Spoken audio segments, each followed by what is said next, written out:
KVP news में आपका स्वागत है। प्रस्तुत हैं आज के मुख्य समाचार। 19वें रोजगार मेले में प्रधानमंत्री नरेंद्र मोदी ने देश भर के 47 केंद्रों पर 51,000 से ज्यादा युवाओं को सरकारी नौकरी के नियुक्ति पत्र बांटे। वीडियो कॉन्फ्रेंसिंग के जरिए आयोजित कार्यक्रम में पीएम ने कहा कि अब युवा देश की विकास यात्रा के सहभागी बन रहे हैं और उनकी ऊर्जा विकसित भारत की सबसे बड़ी ताकत है। सरकार के मुताबिक अब तक 19 रोजगार मेलों के जरिए 12.25 लाख से अधिक युवाओं को नौकरी दी जा चुकी है।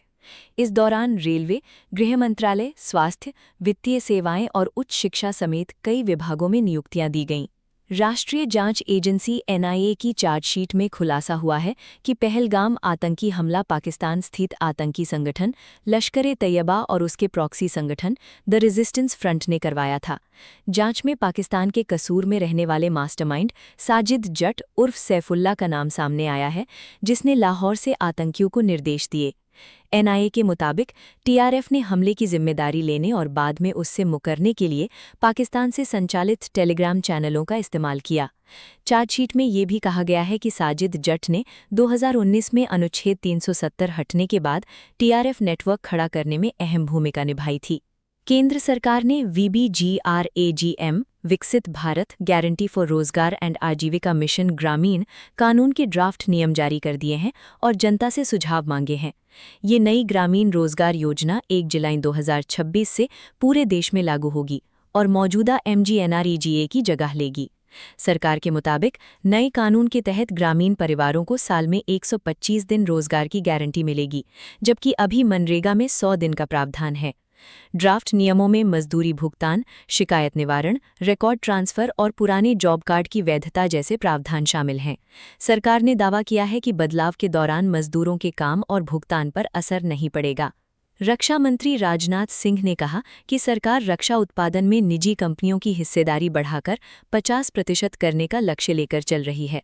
उन्होंने भरोसा जताया कि अगले 25-30 वर्षों में भारत दुनिया का सबसे बड़ा हथियार निर्यातक बन सकता है और कोई भी ताकत देश को इस दिशा में आगे बढ़ने से नहीं रोक सकती। राजनाथ सिंह ने ये बयान महाराष्ट्र के शिरडी में एक रक्षा उत्पादन इकाई के उद्घाटन के दौरान दिया, जहां उन्होंने आत्मनिर्भर भारत और मेक इन इंडिया को मजबूत करने पर जोर दिया। उन्होंने कहा कि कुछ साल पहले रक्षा निर्माण में निजी क्षेत्र की भागीदारी बहुत कम थी, लेकिन अब ये 25-30% तक पहुंच चुकी है। सरकार इसे और बढ़ाकर 50% या उससे अधिक करना चाहती है, ताकि भारत रक्षा उपकरणों के निर्माण और निर्यात में वैश्विक केंद्र बन सके। हाल ही में भारत के रक्षा निर्यात ने रिकॉर्ड स्तर छुआ और भारतीय हथियार व सैन्य उपकरण 80 से ज्यादा देशों तक पहुंच रहे हैं। मध्य प्रदेश के सीधी जिले में दर्दनाक हादसे में 1.5 साल की बच्ची समेत 3 मासूम बच्चों की जिंदा जलकर मौत हो गई।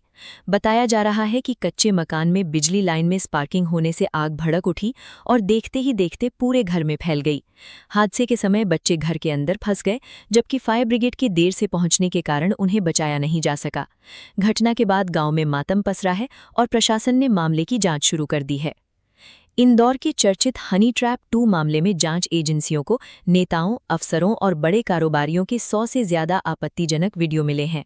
जांच में सामने आया कि गिरोह मध्य प्रदेश से लेकर दिल्ली तक, गुजरात तक सक्रिय था और रसूखदार लोगों को फंसाकर करोड़ों रुपए की ब्लैकमेलिंग करता था। पुलिस को आशंका है कि कुछ वीडियो बेचने की तैयारी भी चल रही थी। मामले में श्वेता जैन, रेशु चौधरी समेत कई आरोपी गिरफ्तार किए गए हैं, जबकि एक हेड कांस्टेबल की भूमिका भी जांच के घेरे में है। एक्ट्रेस ट्विशा शर्मा मौत मामले में बड़ा अपडेट सामने आया है। भोपाल कोर्ट ने पति समर्थ सिंह को 7 दिन की पुलिस रिमांड पर भेज दिया है। पुलिस अब उससे लगातार पूछताछ करेगी। कोर्ट में समर्थ का पासपोर्ट भी जमा कराया गया ताकि वो देश छोड़कर ना जा सके। वहीं मध्य प्रदेश हाईकोर्ट के आदेश के बाद कल दिल्ली एम्स की 4 सदस्यीय मेडिकल टीम भोपाल पहुंचकर ट्विशा का दोबारा पोस्टमार्टम करेगी। परिवार ने पहले पोस्टमार्टम में गड़बड़ी और सबूत मिटाने के आरोप लगाए थे। पुलिस का कहना है कि मामले की जांच कई एंगल से की जा रही है। अमेरिका और ईरान के बीच तनाव कम होने के संकेत मिले हैं।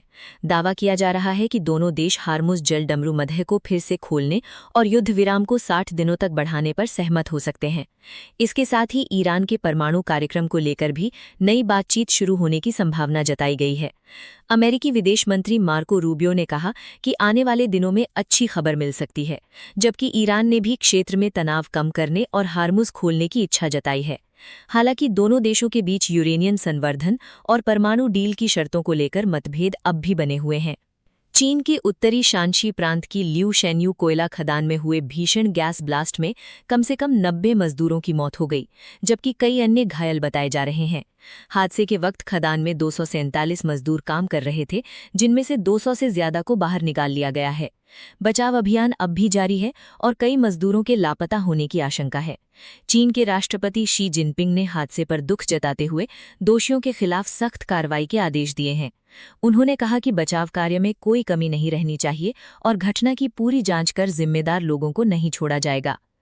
करीब 225 दिनों के इंतजार के बाद उत्तराखंड स्थित पवित्र सिख तीर्थ हेमकुंड साहिब के कपाट श्रद्धालुओं के लिए खोल दिए गए। कपाट खुलने के मौके पर धाम को 5 क्विंटल फूलों से भव्य तरीके से सजाया गया और पहले दिन 6,605 श्रद्धालुओं ने दर्शन किए। यात्रा को लेकर श्रद्धालुओं में भारी उत्साह देखा जा रहा है।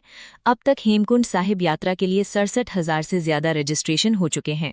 प्रशासन और गुरुद्वारा प्रबंधन ने श्रद्धालुओं की सुरक्षा और सुविधा के लिए विशेष इंतजाम किए हैं। देहरादून के लाखामंडल क्षेत्र में खुदाई के दौरान एक प्राचीन मूर्ति मिलने से इलाके में उत्साह के साथ विवाद भी खड़ा हो गया। विशेषज्ञों ने शुरुआती जांच में मूर्ति को 10वीं-11वीं शताब्दी का बताया है। बताया जा रहा है कि खुदाई जेसीबी मशीन से की गई, जिस पर मंदिर समिति ने नाराजगी जताते हुए इसे पुरातात्विक धरोहर के लिए नुकसानदायक बताया। समिति ने प्रशासन से मामले की जांच और प्राचीन अवशेषों की सुरक्षा की मांग की। कोलकाता के मशहूर सॉल्ट लेक स्टेडियम के बाहर लगी ममता बनर्जी द्वारा डिजाइन की गई फुटबॉल मूर्ति को प्रशासन ने बुलडोजर चलाकर हटा दिया। ये मूर्ति 2017 में फीफा अंडर 17 वर्ल्ड कप से पहले लगाई गई थी और अपने अनोखे डिजाइन की वजह से लंबे समय से विवादों में रही। मूर्ति में धड़ से अलग 2 पैर और ऊपर फुटबॉल दिखाई गई थी, जिस पर बिस्वा बांग्ला का लोगो भी बना था। बीजेपी सरकार बनने के बाद इस मूर्ति को हटाने की चर्चा तेज हो गई थी। खेल मंत्री निशीथ प्रमाणिक ने हाल ही में कहा था कि स्टेडियम परिसर का आधुनिकीकरण किया जाएगा और विवादित संरचनाओं को हटाया जाएगा। वहीं मुख्यमंत्री शुभेंदु अधिकारी ने पहले ही इसे गिराने की बात कही थी। प्रशासन का कहना है कि ये कार्रवाई इंफ्रास्ट्रक्चर सुधार और सौंदर्यीकरण अभियान के तहत की गई। लगातार बढ़ती महंगाई के बीच पेट्रोल और डीजल की कीमतों में फिर इजाफा हुआ है।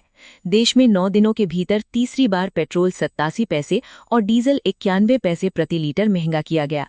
नई कीमतों का असर आम लोगों के बजट और ट्रांसपोर्ट खर्च पर पड़ सकता है। वहीं दूसरी ओर पाकिस्तान सरकार ने पेट्रोल करीब 6 रुपये और डीजल 6 रुपये 80 पैसे प्रति लीटर सस्ता करने का फैसला किया है। हालांकि कटौती के बावजूद पाकिस्तान में ईंधन की कीमतें भारतीय दरों से अब भी ज्यादा बनी हुई हैं। वैश्विक बाजार में कच्चे तेल की कीमतों और मध्य पूर्व तनाव का असर दोनों देशों में ईंधन कीमतों पर देखा जा रहा है। शेयर बाजार में शुक्रवार को लगातार खरीदारी का माहौल देखने को मिला। बीएसई सेंसेक्स 232 अंक चढ़कर 75,415 पर बंद हुआ, जबकि एनएसई निफ्टी 65 अंक बढ़कर 23,719 के स्तर पर पहुंचा। बैंकिंग और मेटल सेक्टर के शेयरों में सबसे ज्यादा खरीदारी रही, जिससे बाजार को मजबूती मिली। निवेशकों का भरोसा बढ़ने की बड़ी वजह अमेरिका ईरान तनाव कम होने की उम्मीद, कच्चे तेल की कीमतों में नरमी और रुपए की मजबूती रही। हालांकि आईटी और फार्मा शेयरों में हल्की बिकवाली भी देखने को मिली। ऐश्वर्या राय बच्चन ने कांस 2026 के रेड कार्पेट पर सफाया ब्लू गाउन में शानदार एंट्री कर एक बार फिर सबका ध्यान खींच लिया। अमित अग्रवाल द्वारा डिजाइन किए गए इस ग्लैमरस आउटफिट में ऐश्वर्या का रॉयल अंदाज सोशल मीडिया पर खूब वायरल हो रहा है। उनके साथ बेटी आराध्या बच्चन भी नजर आईं, जिनका ये कांस में अनऑफिशियल रेड कार्पेट डेब्यू माना जा रहा है। आराध्या ने लाल रंग का स्टाइलिश गाउन और केप पहनकर मां का हाथ थामे कैमरों के सामने पोज दिए, जिसकी तस्वीरें फैंस को बेहद पसंद आ रही हैं। रवीना टंडन ने पंजाब में आवारा कुत्तों को हटाने और खतरनाक कुत्तों के खिलाफ कार्रवाई के फैसले पर मुख्यमंत्री भगवंत मान से भावुक अपील की है। रवीना ने कहा कि लोगों की सुरक्षा जरूरी है, लेकिन इस मुद्दे को इंसानियत और संतुलन के साथ संभाला जाना चाहिए। उन्होंने नसबंदी, वैक्सीनेशन, शेल्टर और पुनर्वास जैसे मानवीय उपाय अपनाने की सलाह दी। रवीना ने उम्मीद जताई कि पंजाब सरकार पशु कल्याण संगठनों और विशेषज्ञों के साथ मिलकर ऐसा समाधान निकालेगी जो इंसानों और बेजुबान जानवरों दोनों के हित में हो।